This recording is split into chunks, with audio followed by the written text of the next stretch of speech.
Bien dormi? Franchement, bien dormi.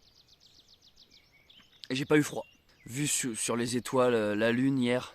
Après, j'ai pas dormi beaucoup. Là, il est tôt, il est 7h du matin. J'ai pas beaucoup dormi parce que j'ai monté la vidéo hier soir. J'ai pris des couleurs un peu moi, non? J'ai monté la vidéo hier soir, donc couché tard. Et là, le 7h du matin, il pique un peu là.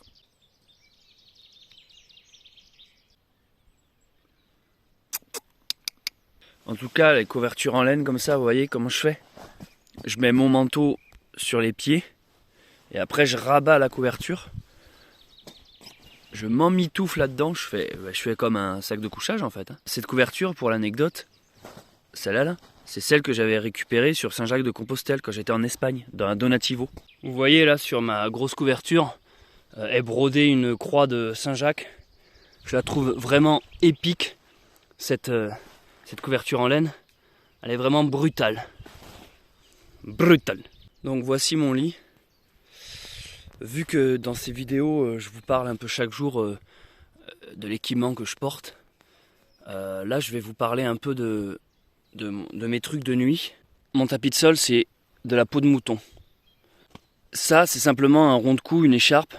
C'est une abonnée qui me l'avait envoyé. Et en fait, je mets ça sur ma tête. C'est-à-dire que la nuit, moi je fais ça, ça et ça. Et en fait, grâce au velours là, je vois rien. C'est isolé de la lumière. Vraiment, même la lumière ne peut pas rentrer par en dessous. J'ai besoin de ça pour dormir. Moi, en fait, je me sens en sécurité dans un cocon. Ça me bouche les oreilles, donc ça me tient chaud en fait. Il y a un côté bonnet. Vous voyez, là, j'ai chaud aux oreilles. Les oreilles sont protégées et je vois rien. Et c'est ce qui fait que je dors longtemps, en fait, même en pleine nature, parce que le soleil, je ne le vois pas se lever. Donc ça, je ne sais pas si c'est historique, mais en tout cas, moi, j'en ai besoin. Non, mais on va arrêter avec cette blague de histo, pas histo.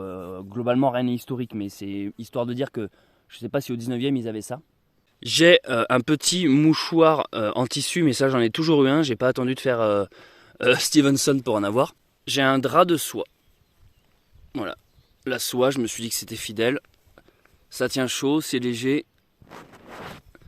C'est agréable de péter dans la soie. Ça, c'est mon manteau. On appelle ça une pèlerine, qui est en laine, 100% laine, entièrement fait à la main. Ce manteau, les amis, qui est génial, et bien écoutez bien, c'est un abonné qui me l'a envoyé pour me féliciter d'avoir terminé Saint-Jacques-de-Compostelle en intégralité. Rappelez-vous, sur Saint-Jacques, je me servais de cette couverture que j'avais ramassée comme d'un habit traditionnel de pèlerin. Et en fait, je lui ai fait pitié. Il m'a dit non, mais Céleste, je vais t'acheter un vrai habit traditionnel de pèlerin. Et du coup, il m'a offert cette pèlerine.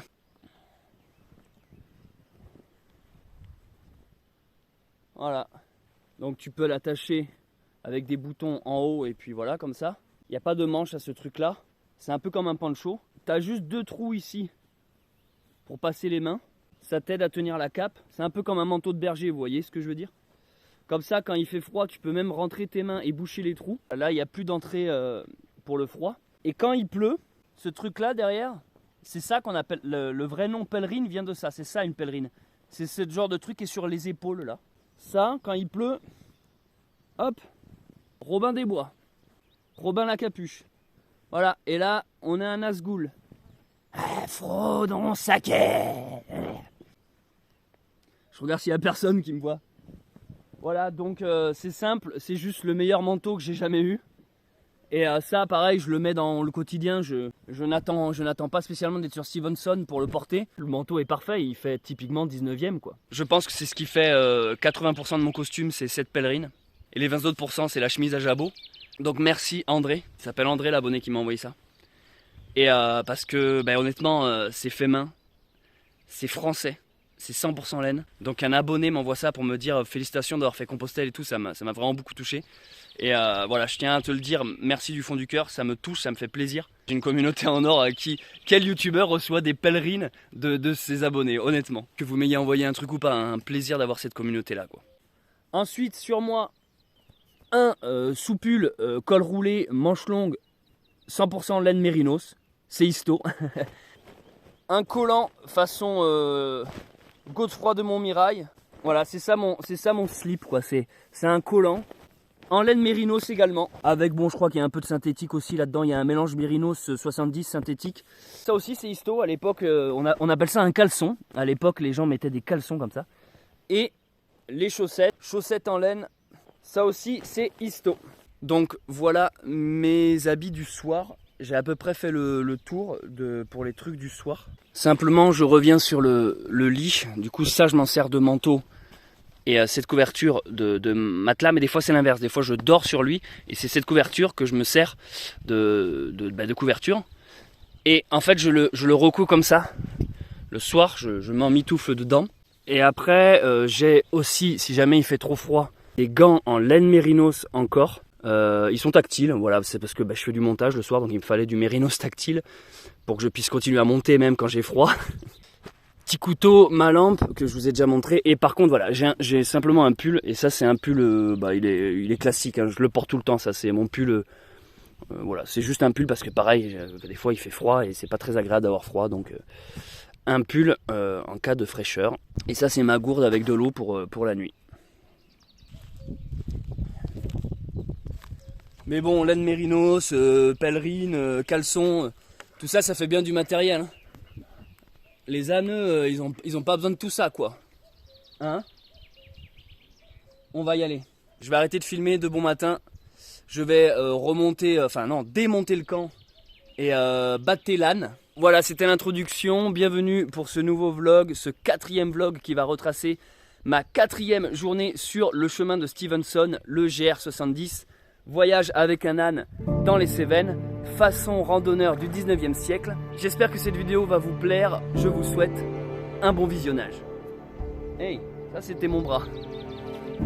En 1878, l'écrivain Robert Louis Stevenson entreprend la traversée des Cévennes avec pour seule compagnie une ânesse. Plusieurs jours de marche dans le sauvage, durant lequel l'auteur tissa des liens avec son animal et surtout écrivit son célèbre roman Voyage avec un âne dans les Cévennes. Et aujourd'hui, c'est à mon tour d'entreprendre cette aventure, en me mettant dans la peau d'un randonneur du 19e siècle, avec le même matériel et dans les mêmes conditions. Je serai donc accompagné également d'un âne pour découvrir le chemin de Stevenson.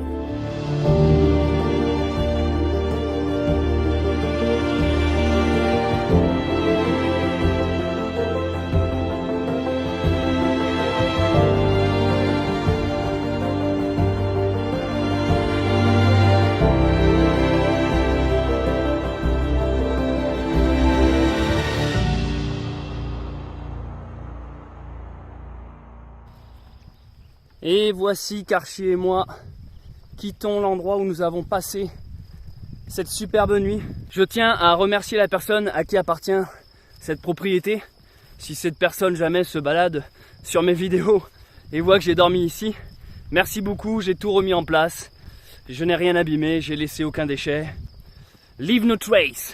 Salut tout le monde, je m'appelle Céleste Grant et vous êtes sur la chaîne Bunker Sauvage. Bienvenue pour cette 4e journée et donc ce 4e vlog sur le chemin de Stevenson, le GR70. Voyage avec un âne dans les Cévennes. J'essaye de faire ça comme l'a fait l'auteur Robert Louis Stevenson en 1878 avec des habits et un style du 19e, sans tente, sans matelas, avec pas d'objets techniques high-tech. Je fais ça à l'ancienne, en bivouac, en autonomie. Et c'est cool. Aucun nuage en vue. Horizon parfaitement dégagé. Je sens que ça va être une journée où il va faire bien chaud. Le prochain village qu'on va donc traverser s'appelle Pradelles. Je vais vite fait vous raconter un peu son histoire. Donc en gros c'était un village qui appartenait aux Huguenots. Ce sont, si vous voulez, les protestants du sud de la France qu'on appelait aussi Camisards. Au XVIe siècle, 16e, 17e, il y a eu la guerre des Cévennes.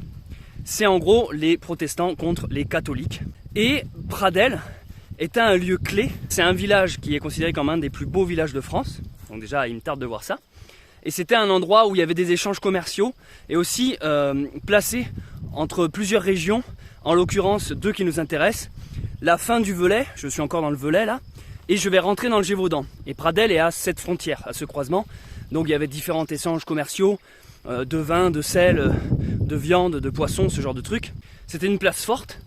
Et lorsque justement les catholiques ont pris cette place, cette ville, aux Huguenots, c'est devenu après une bourgade très importante sur un plan ecclésiastique. Voilà, c'était une ville très riche en termes de commerce, mais aussi en termes de religion. Là-bas, il y a eu un feu, et le seul bâtiment qui a été épargné, c'est la chapelle. Chapelle dans laquelle ils ont retrouvé une vierge qui était enterrée dans le sol. Donc ils se sont dit, voilà, c'est un signe de Dieu, c'est la vierge qui nous a protégés. Et waouh, c'est beau là, ça mériterait un petit plan.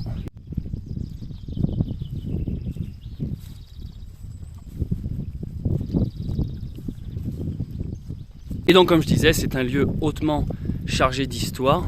Et également que Robert Louis Stevenson relate très bien dans son livre. Il décrit cette ville et il semblerait que de nos jours, la ville n'ait pas tant changé que ça. Donc au final, on va pouvoir traverser, on va dire, la même ville, le même village.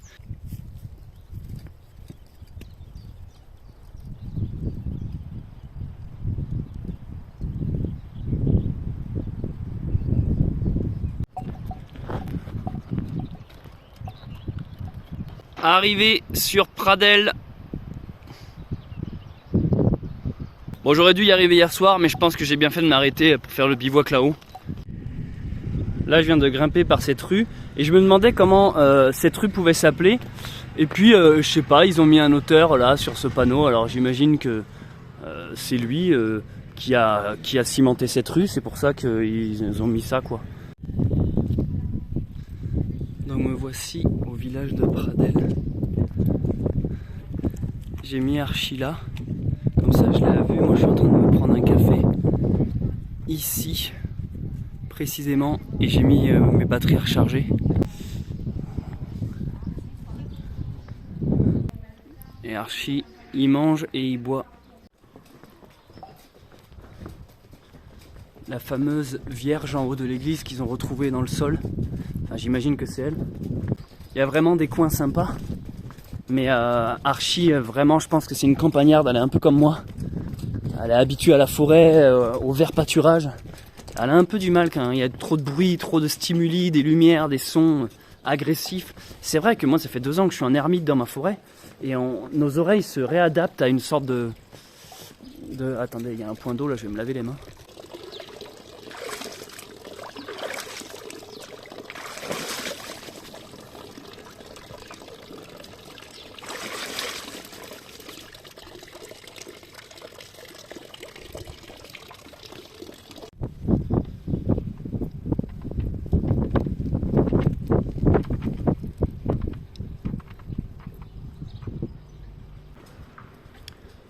Aujourd'hui j'ai un peu du mal, je vous cache pas.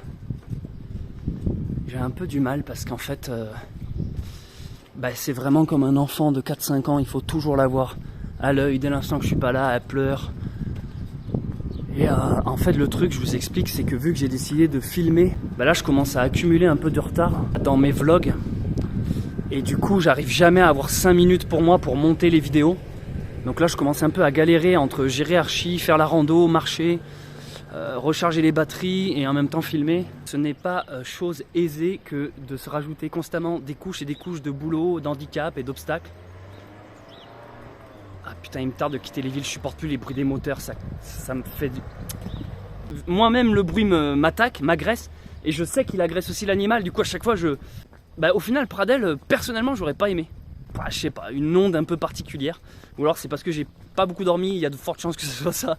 Moi le sommeil c'est un peu toute ma personnalité est basée autour du sommeil quoi. Voilà, de temps en temps il y aura peut-être un vlog un peu plus court que les autres, afin que je puisse rattraper mon retard et donc publier les vidéos.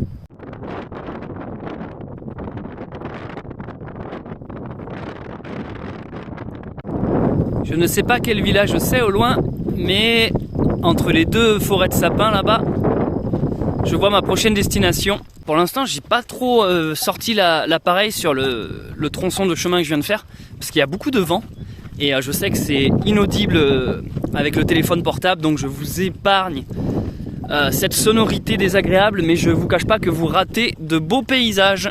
Me voici arrivé sur Langogne, et officiellement, j'ai quitté le département de la Haute-Loire, et je rentre enfin dans le département de la Lozère. Ce qui veut dire qu'on arrive dans le Gévaudan. C'est une partie du chemin que Stevenson avait vraiment envie, et il avait hâte d'y aller, d'y arriver.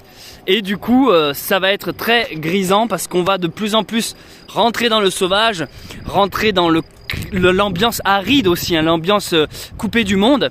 Parce que justement, la particularité de Langogne, c'est que enfin de la Lozère de manière générale, c'est que c'est un endroit qui est très reculé, très isolé. Les moyens de communication sont en tout cas à l'époque, étaient assez difficiles. Par contre, le point positif, c'est qu'ici, s'est développé du coup une sorte d'autonomie. C'est-à-dire un savoir-faire sur la salaison, sur les fromages, hein. Il y a toute une ribambelle de fromages dans le coin, les bleus d'Auvergne, les Lozères, les tomes, les vaches, les brebis, enfin bref, tout ce qui est fromage, charcuterie, la ligo aussi, bref, beaucoup de spécialités culinaires, parce qu'ils avaient que ça à faire en Lozère. Je suis en train de traverser un pont pas terrible, enfin normal quoi, alors qu'à côté il y a celui-là, l'ancien pont, vraiment stylé mais qui s'est effondré. Mais bon voilà, un pont c'est un pont, l'essentiel c'est de traverser un cours d'eau. Putain, je vois un panneau avec marqué Le Puy là-bas. Mais what, c'est tout? Ah ouais, j'avance vraiment. J'ai fait que 40 bornes. Attends, mais 40 bornes, c'est à mon 4e jour là. Ah mais non, mais je suis pas parti du Puy moi en fait. Ah bah oui, donc ça veut dire que j'ai fait encore moins. Oh là là là là, le bordel.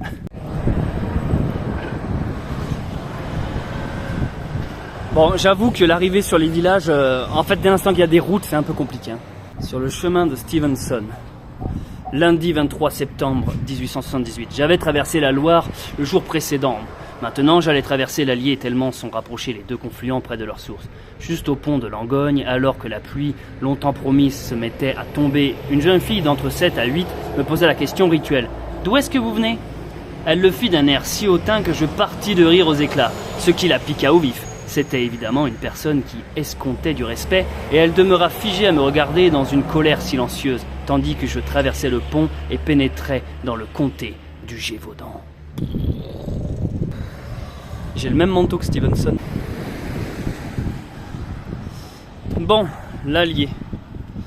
Il est fou l'Allier. Alors là, ça va être quelque chose, je sens. Ça va être peut-être même un enfer. Ouais, non, alors attends. Archie, de l'autre côté. Je pense que cette journée... est la journée du bruit.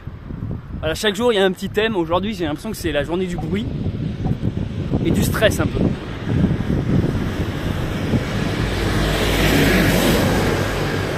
Allez Archie, dis-toi qu'on traverse l'Allier, c'est censé être une idée réconfortante, on ne sait pas pourquoi mais... Ah, ça fait du bien de marcher en pleine nature. Non, je déconne, hein, je suis juste derrière une zone industrielle. Ils ont fait un passage détourné pour que les pèlerins marchent pas sur la route. Mais marche en gros voilà, à côté du Totaligou. J'ai dit le mot pèlerin et non pas randonneur parce qu'ici c'est une variante du chemin de Saint-Jacques. Apparemment il y a pas mal de jacquaires ici. Viens Archie. Viens Archie.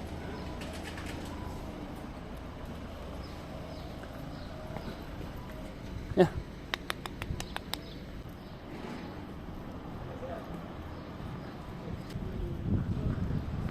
Merde, il y a des marches là. Ça descend des marches, un âne ou pas? Bon, ben on va le découvrir ensemble.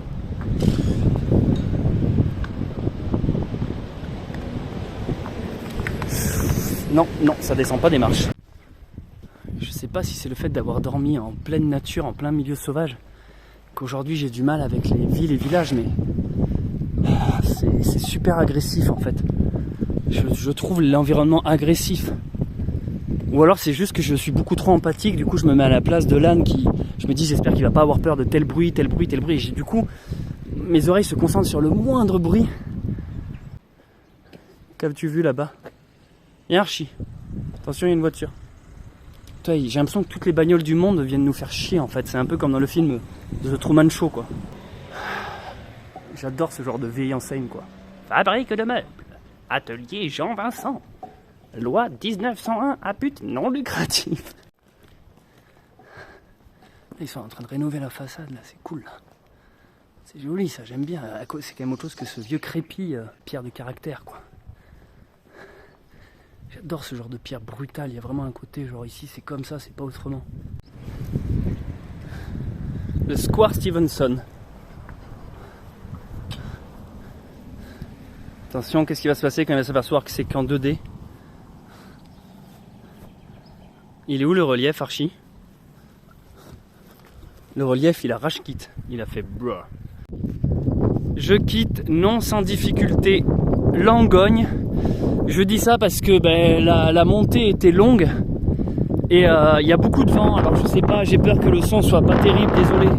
Je pourrais seulement m'en rendre compte ce soir au montage. J'ai lu dans un commentaire d'un des vlogs précédents: ouais Céleste, je trouve ça scandaleux, je me désabonne, tu fais porter ton sac à un âne. Ça m'a fait réfléchir, je me suis dit, c'est vrai qu'il y a un peu de ça, il y a quand même un peu de...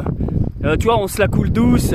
En fait, la personne dans ce commentaire disait ouais, tu te plains que l'âne n'avance pas, mais il porte ton sac à dos, tout ça. Déjà, faut savoir que Archie peut porter 40 kg. Là, elle a, entre guillemets, seulement 20 kg. Elle a 10 kg à droite et 10 kg à gauche. À gauche, c'est son sac uniquement à elle. Ce sont ses affaires. C'est ses piquets, c'est sa nourriture, c'est ses couvertures, c'est tout ça pour la soigner.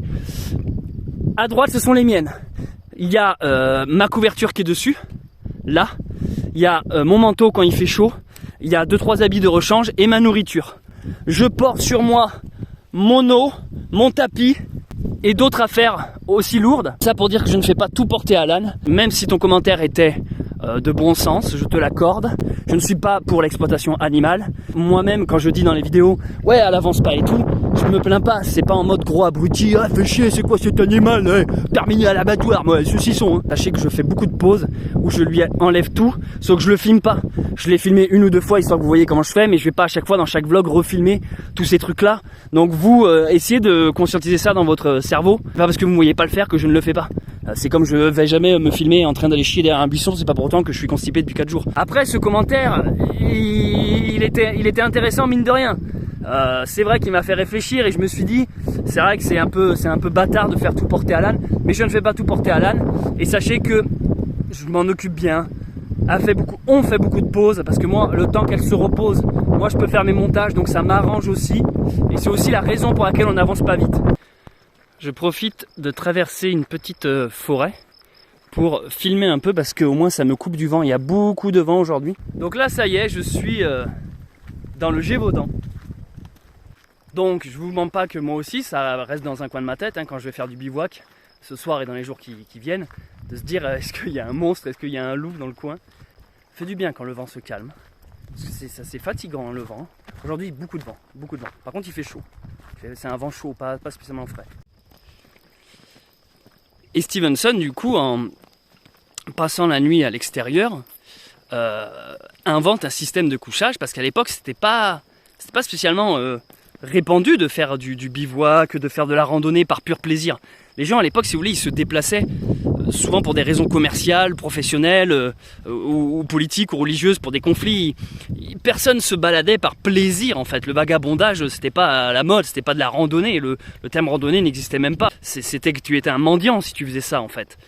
Ou un artiste, ce qu'était Stevenson, un artiste un peu perché qui a besoin de trouver une inspiration. Il n'a pas un vrai boulot celui-là. C'est exactement un peu ce que moi, ce qu'on me dit actuellement en fait. Les mentalités n'ont pas changé d'un siècle à l'autre, vous pouvez le voir. C'est que les artistes sont toujours mal vus comme des morpions de la société ou comme des je m'en foutistes ou des branleurs, disons-le.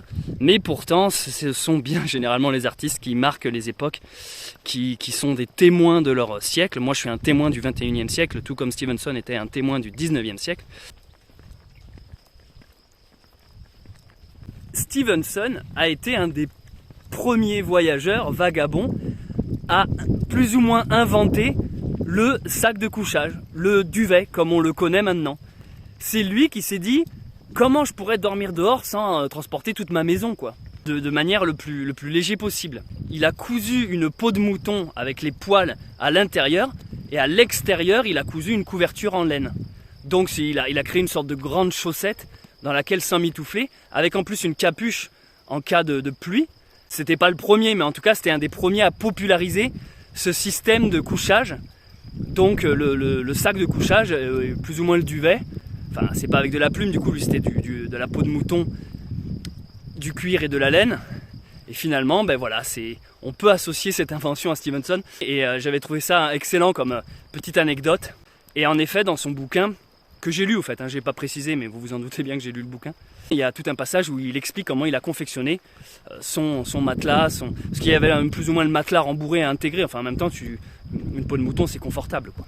aussi bien pour Stevenson dans son bouquin que pour moi la nuit. Je confirme qu'avoir un âne, ça alerte vachement sur les bruits environnants. Quand tu entends un bruit en plus, tu te dis ah ben c'est peut-être l'âne, donc il y a un côté rassurant.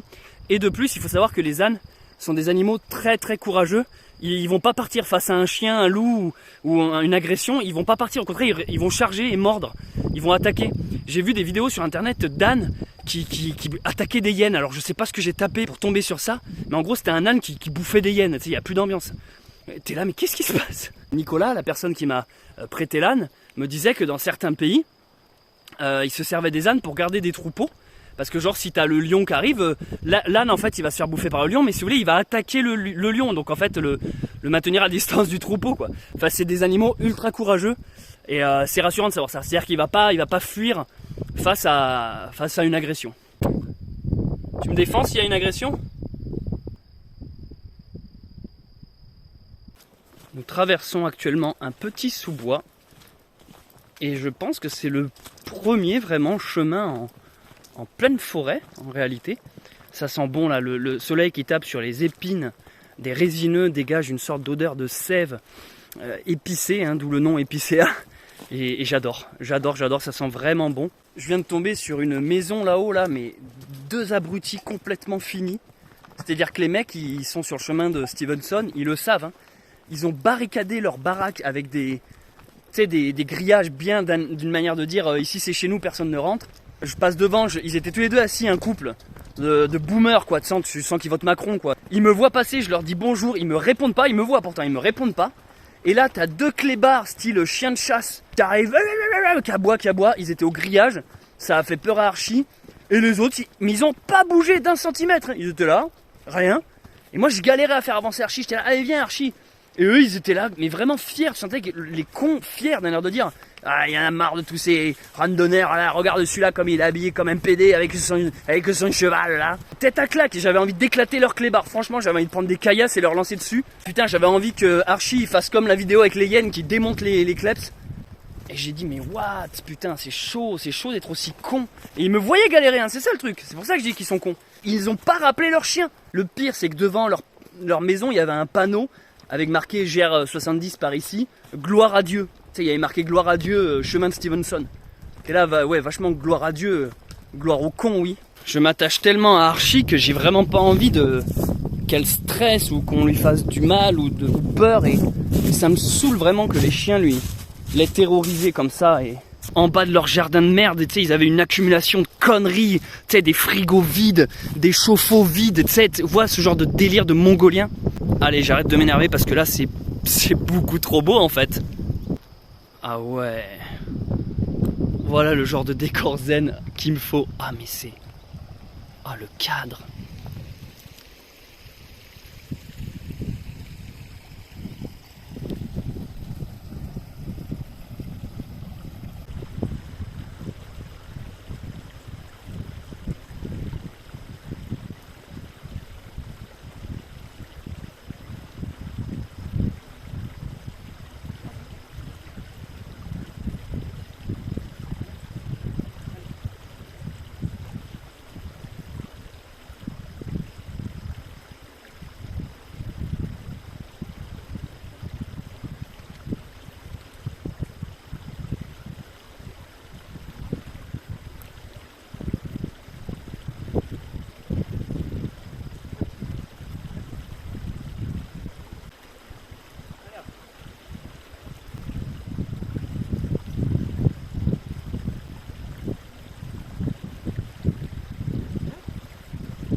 Tiens. Tiens, Archie.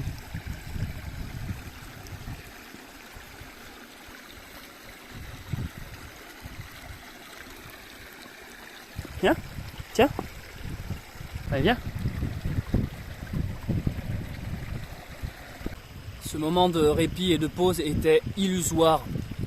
Ça fait 1 heure que je suis là à essayer de traverser ce cours d'eau. Je n'y arrive pas. C'est galère, j'en peux plus.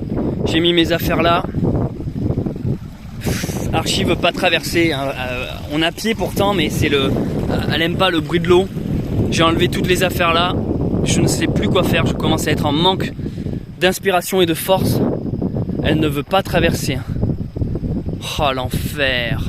Bon, ben y a rien à faire. J'essaye depuis tout à l'heure. Impossible de traverser. Voilà, donc Archie est là. Je vais quand même donner à boire pour la féliciter de ne pas avoir traversé. J'avais pas envie, mais je dois remonter devant les chiens de chasse là-haut. Et je dois trouver une autre route en fait. Je dois trouver une autre route. Je sais pas du tout où je vais aller. Il n'y a pas d'autre route. Ça va être compliqué. Bref. Mais de toute façon, j'ai pas le choix. Je peux pas y aller là parce qu'après, là, c'est la violence après. Je veux dire, l'étape d'après là, c'est tu fouettes l'âne ou j'en sais rien, tu l'électrocutes le fion pour qu'il avance. Mais là, c'est pas mon objectif. Du coup, c'est frustrant. C'est frustrant parce qu'il y a ça d'eau. C'est ça qui est frustrant. C'est terrible. Ou alors je fabrique un pont. Mais non, mais j'ai l'impression que là, c'est assez bloqué. Évidemment, je vais pas fabriquer un pont. Je lui remets ses sacs. Allez, c'est pas grave, Archie. Petit moment de stress, j'aime pas, je la sens stressée là. On remonte et on va raffronter les clébards et les autres gens avec leurs frigos, leurs 15 milliards de frigos, putain. C'est avec déception que j'abandonne. Il faut savoir renoncer. J'ai pas envie de m'énerver, j'ai pas envie d'être violent. En plus, je manque de sommeil, donc je sens que j'ai la corde sensible. Je peux pas lui en vouloir. C'est pas sa faute. Enfin, il y a toujours une raison en fait, c'est à fond un blocage. Mais la dernière fois, là où je m'étais énervé, dans le vlog numéro 2, c'est parce que c'était ridicule, elle avait vraiment une idée fixe de vouloir redescendre. Mais en soi, il n'y avait pas d'obstacle, elle pouvait monter. Que là, si vous voulez, c'est pas pareil, là c'est vraiment un truc. Elle a peur de l'eau, c'est des animaux qui n'aiment pas l'eau. Je vous rappelle qu'un âne, à la base, ça vient du désert. Hein. C'est des animaux du sable, des pays chauds. Et ça, on dirait pas, on oublie ça. Ils n'aiment pas être mouillés, ils n'aiment pas la pluie. Et c'est aussi pour ça qu'ils ne boivent pas beaucoup d'eau. D'ailleurs, c'est un avantage ça, de voyager avec un âne pour ça. C'est un énorme avantage. 10-15 litres par jour lui suffisent. Ce qui est peu en fait. Après, ça dépend aussi de l'herbe qu'elle mange. Vu qu'en ce moment, elle mange de l'herbe bien grasse, bien verte, ça l'hydrate aussi. Oui, ça me rallonge des kilomètres. Oui, je suis pas prêt d'être arrivé. Mais c'est ce que je voulais vivre, je crois. Je voulais vivre ce genre de galère, je voulais vivre ce genre d'aventure. Voilà, je fais demi-tour. Aujourd'hui, je me suis levé de bonne heure, je me suis dit cool, on va avancer. Au final, c'est la journée où j'aurai le moins avancé. Faut aussi que j'apprenne à lâcher prise. Je crois que les vlogs, ça me demande... Je le prends trop à cœur. Vu que j'ai mis la barre super haute avec le premier vlog, montage, musique, plan au drone, voix off, tout ça, enfin, vous imaginez pas comment le premier vlog, il m'a demandé du taf. J'ai peur de vous faire des vlogs un peu moins bien, vu que la barre est très haute. Et voilà, je préviens maintenant, des fois en fonction de l'énergie, en fonction des circonstances, en fonction de tout. Voilà, la qualité peut varier d'un vlog à l'autre. Il y a un autre truc qui rajoute sur mon stress, c'est que là j'arrive à court de batterie, du coup je me dis merde, je vais pas pouvoir continuer de filmer ni même monter. Du coup, où est-ce que je vais trouver du jus? Je commence à me dire il faut que je m'arrête dans un village, mais quand je m'arrête dans un village pour recharger mes trucs, je culpabilise de perdre du temps juste pour de l'électricité, enfin bref. Enfin voilà, je réfléchis à tout ça, et là de faire demi-tour machin, ça me fait dire eh, putain non, je voulais au moins avancer quoi. Je veux dire qu'importe les autres problèmes, au moins juste qu'on avance. Mais bon bref, je peux pas, comme je vous disais, je peux pas lui en vouloir, impossible. Déjà parce qu'elle est trop belle, je l'aime, c'est ça l'amour. Eh oui, je t'aime Archie. Voilà, le premier je t'aime a été lâché. Ah, je suis comme ça, hein, je suis un romantique, moi je vais très vite. J'ai pas envie de traverser l'eau. Elle aime pas l'eau. Je la comprends.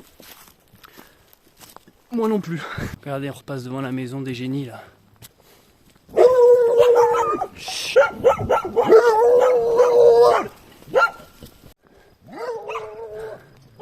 Petite leçon d'humilité pour ma part. Je me demande si c'est pas des handicapés en fait. Ah non, remarque, ils font de la Jeep pour le Paris-Dakar. Non, c'est pas des handicapés. Parce que je me disais, ça se trouve, ils pouvaient juste pas bouger. Bon, après, ça leur empêchait pas de dire bonjour pour autant. Ça va Archie? On est sorti de cet enfer. Mais là, il va vraiment falloir que je prenne une carte et que je trouve où aller. Là, c'est ici là qu'Archie n'a pas voulu traverser. Et après, j'arrivais à ce village Saint-Flour. Résultat des courses, je dois remonter tout ce bordel là, prendre cette variante qui n'est pas une variante, c'est un autre GR700, descendre. Donc déjà, adieu Saint-Flour, j'y vais juste pas. Je continue sur ce sentier. Je vois qu'il y a d'autres rivières, ça va devenir un enfer maintenant. Et voilà, ça c'est là où je voulais aller, Cheylard-l'Évêque. Donc regardez tout ce que je ne fais pas. Je ne fais pas tout ça, tout ça, tout ça. Tout ça, tout ça, tout ça, tout ça, tout ça. Je remonte pas tout ça, tout ça, tout ça. Voilà, putain, les boules. Cette grande boucle. Putain, et Dieu créa les ponts. Hein. Oh, mais c'est frustrant, j'y étais presque. C'est là, ce bordel, c'est ça qui m'a coincé, putain. Non, mais GR700, bon, ben, c'est comme le GR70, sauf qu'on rajoute un 0. Hein. On y est un peu, on va dire. Je fais mon Stevenson à moi. Je suis remonté là. Putain, mais il commence à nous faire chier, lui. Avec sa mobilette. Quoi? Non, il me parle maintenant, lui. Il y a pas de panneau. Là, il y a des barbelés partout et c'est interdit, là. On a tout fermé. Mais il y a vraiment pas un pont en bas, là? Ah non, il n'y a rien, là. Là, vous avez des barbelés. Bon, là, on a mis une chaîne pour bloquer le chemin, avec des panneaux et tout, là-bas. Et en plus, moi, bon, j'ai du terrain là-bas en face et tout, mais c'est tout fermé. C'est tout clôturé. Non, mais aucun souci, mais c'est pour m'éviter un demi-tour, quoi. Oui, mais là, si vous ne veut pas traverser là où il y a l'eau, il n'y a que la solution de monter au Chausinet. Et vous avez pas un pont? Un truc sur quoi il pourrait marcher pour traverser l'eau? Non.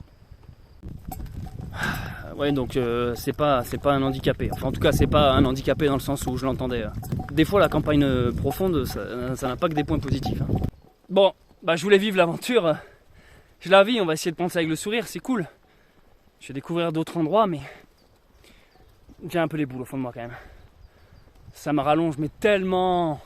En plus, elle avance plus là, c'est chiant. Avance, archi, pitié. Cette journée. Waouh. C'est quand même fou de se dire qu'un simple cours d'eau change toute une journée, change tout un programme. On s'en rend pas compte en fait de la chance qu'on a quand il y a des ponts. C'est vrai. Que l'eau soit profonde ou pas, un pont c'est une invention qui permet vraiment de passer d'une rive à une autre qui est séparée par un cours d'eau. Et on l'oublie en fait, parce que pour nous, quand on est en voiture ou à vélo, c'est la continuité de la route en fait. On se rend pas compte qu'on passe dessus de l'eau, dessus des vallées, ou dans des montagnes avec des tunnels. On a juste une continuité, une impression de continuité. Un seul et même trait quand on va d'un point A à un point B, tout est aménagé pour qu'il n'y ait aucun obstacle. Mais dans la réalité, dans la nature, sans l'intervention humaine, eh ben, un cours d'eau ridicule suffit à changer toute une vallée en fait. Les gens, ça définit des territoires, des pays, des montagnes, des frontières.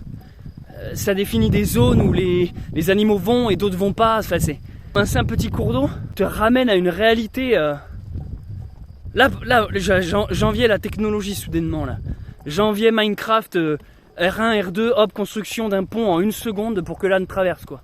Bon, j'ai décidé de tenter un dernier truc. Soit je vais rattraper un GR qui s'appelle le GR700 et qui me fait rater 2 voire 3 grosses villes du chemin de Stevenson. Soit là, comme je fais, je coupe à moitié dans des champs, des forêts. Je suis pas du tout sur un GR là, je suis juste dans la campagne. Et j'ai regardé sur une carte. Peut-être qu'il y a un autre pont, un gué, ce qu'ils appellent. Je vais voir si je peux atteindre ce gué. Si j'y arrive et que Archie traverse, je rate quand même le village de Saint-Flour machin chose que je devais faire. Par contre, je rate pas je peux rattraper Stevenson. Donc on va voir, c'est ma dernière chance. Puis aussi, je m'obstine à vouloir absolument aller sur Stevenson parce que c'est un peu le concept. Hein. Donc si je commence à faire un chemin parallèle à Stevenson, hey, vous avez vu là-bas, il y a Stevenson. Mais sinon, moi, je suis dans une propriété privée, c'est génial. Après, si on va par là, je voulais traverser les Cévennes avec un âne, je traverse les Cévennes avec un âne. Hein. C'est avec Stevenson ou par Stevenson. En fait, Stevenson, lui, il a pas suivi un GR, il a juste suivi relié de village en village et en passant par des forêts, des clairières pour faire du bivouac. Enfin. Puis ça a donné le chemin de Stevenson, mais là, je suis en train de créer le chemin de Céleste. Très accueillant ici.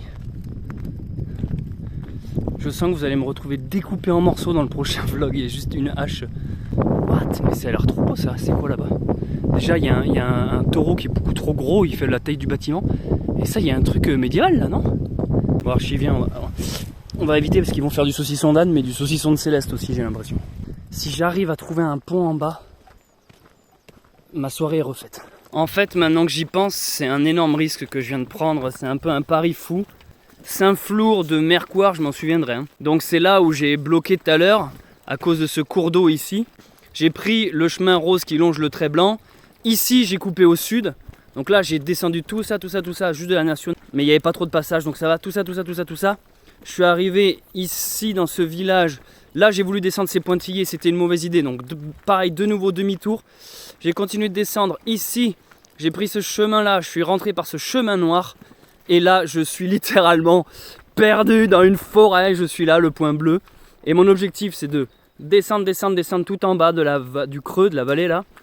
Là, ça a l'air d'être un pont.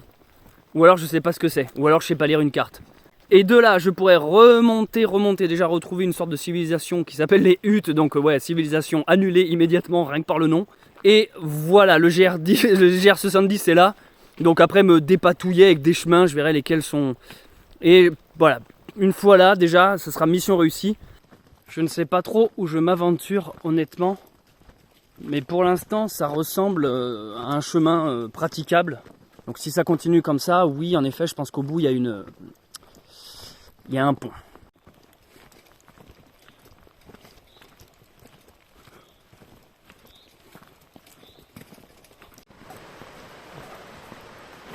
Oh!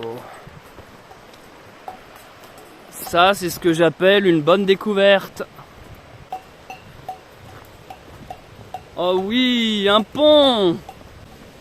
Et l'homme créa les ponts. Voici la cause de tout mon malheur. De l'eau! Regardez! Archie avance comme s'il n'y avait pas d'eau. Oui! Bien joué Archie! Ça y est, on est de l'autre côté! Je sais pas vous, ça fait combien de temps il y a eu l'anecdote de Archie qui voulait pas passer le ruisseau. Mais moi dans ma réalité, ça fait déjà 3 heures que j'ai vécu ce truc là. On va essayer de rattraper le GR, mais pour ce soir je pense qu'il sera trop tard. Je vais surtout commencer à chercher un endroit où bivouaquer. Maintenant que je suis enfin du bon côté de la montagne. Putain, incroyable. À chaque fois que vous verrez un pont, vous penserez à moi dorénavant. D'accord? Rendons hommage au pont. Rendons hommage au génie qui a inventé le pont et les piliers porteurs à répartition de force et poids de charge. Bénissons le viaduc de Millau. Il y a toujours une journée comme ça. Il y a toujours cette journée interminable dans toutes mes randos. Depuis que je fais des randos, il y a toujours le moment, la journée, où ça vient te mettre un gros coup derrière la tête. Ah, tiens, tu croyais que c'était facile, je te rappelle que ce sera... What? Ah, il y a toujours cette journée qui commence super bien, en mode ouais, bien dormi, les paysages sont beaux, ah, tout va bien, avec un grand sourire. Et juste le petit coup dans les tibias, genre... Boum! Tiens, t'étais heureux? Dans toutes mes randos... Vous pouvez le regarder dans mes vidéos là, elles sont en ligne. À chaque fois, le 3, le 4e ou le 5e jour, il y a toujours ce truc où la journée s'arrête jamais, les ennuis s'accumulent. Tu dis bon allez, c'est pas grave, ça je peux le surmonter. Putain, un autre truc qui se raccumule, puis encore un autre, puis encore. Puis tu sais, après il est 23h, tu marches la nuit, t'as toujours pas monté ton camp. Finalement tu vas te coucher sans manger, t'es fatigué. Enfin... Bon bah cette journée c'est aujourd'hui. Bon, petit récapitulatif. Je suis arrivé d'un chemin par là-bas, je commençais à perdre espoir. J'ai enfin trouvé le village qui s'appelle les Huttes. Et du coup, voici ce qu'il s'est passé. Quand je suis arrivé là, j'ai vu un lavoir, une sorte d'endroit aménagé pour les gens. Ce qui me fait dire ça, c'est qu'il y a une table en bois. Il y a une sorte de source ici, d'eau. Je sais pas si c'est potable ou pas. Et du coup, voilà, on va s'installer ici pour la nuit. J'en peux plus là, il est tard. Et Archie, je vais la mettre... Voilà. Ici, il y a des murs. Je vais mettre une clôture qui part de ce mur jusqu'à l'autre et puis elle sera là pour abrouter l'herbe. Je veux vraiment pas plus lui en demander. Et je pense que c'est ça aussi qui est bien lorsqu'on marche avec un âne. Moi, si je m'écoutais là, je pourrais continuer à marcher. Mais en fait, là, il faut penser à l'autre, il faut penser à sa partenaire. Et en fait, là, c'est pour elle, je m'arrête, je veux en prendre soin. Qui veut aller loin ménage sa monture. Et là, j'ai vraiment envie de la féliciter. Elle a bien bossé aujourd'hui.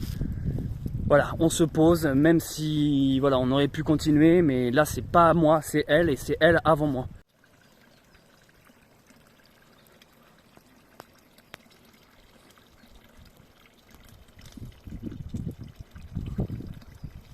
J'arrête pour de bon la vidéo ici cette fois. Attendez, ne partez pas de suite. Parce qu'à chaque fois je dis je vais arrêter ici, je continue de parler, mais vous partez. Alors non, vous partez pas. Parce que déjà... Bienvenue aux nouveaux et aux nouvelles qui me découvrent avec cette vidéo. Je m'appelle Céleste Grant et vous êtes sur la chaîne Bunker Sauvage. Je vous invite immédiatement, le faites pas demain, à cliquer sur le bouton s'abonner et à activer la petite cloche à côté. Comme ça, vous recevez un petit mail à chaque fois que je sors une nouvelle vidéo. C'est sympa quand même. Si vous me connaissez déjà, merci de me suivre. Vous pouvez mettre un like, ça soutient. Vraiment, je regarde les likes les gars et je compte sur vous les gars et les meufs. Faites péter les scores parce que c'est de la dépense énergétique, tout ça, c'est fatigant. Et j'ai envie de sentir votre engouement derrière parce que là pour l'instant je suis tout seul à parler à mon téléphone. Donc si seulement je peux voir l'illusion d'une communauté qui me suit. N'hésitez pas également à commenter, je lis tous les commentaires, je les like. Si je l'ai adoré, si je l'ai liké, c'est que je l'ai lu. Ça me donne des idées pour les vlogs du lendemain, je peux rebondir dessus. Donc bref, n'hésitez pas à commenter. Et ensuite j'en profite pour remercier les mécènes. C'est-à-dire tous ceux et toutes celles qui ont fait un don sur Tipeee et qui soutiennent. Et également font partie des mécènes, tous ceux qui ont cliqué sur le bouton rejoindre ci-dessous à côté du bouton s'abonner. Vous avez rejoint les membres, la team des sauvages. Donc bienvenue et merci de votre soutien. Je vous dis à demain pour un nouveau vlog. Rappelez-vous, un vlog tous les jours pendant toute la durée de mon aventure. Soyez au rendez-vous. C'était Céleste Grant. À demain.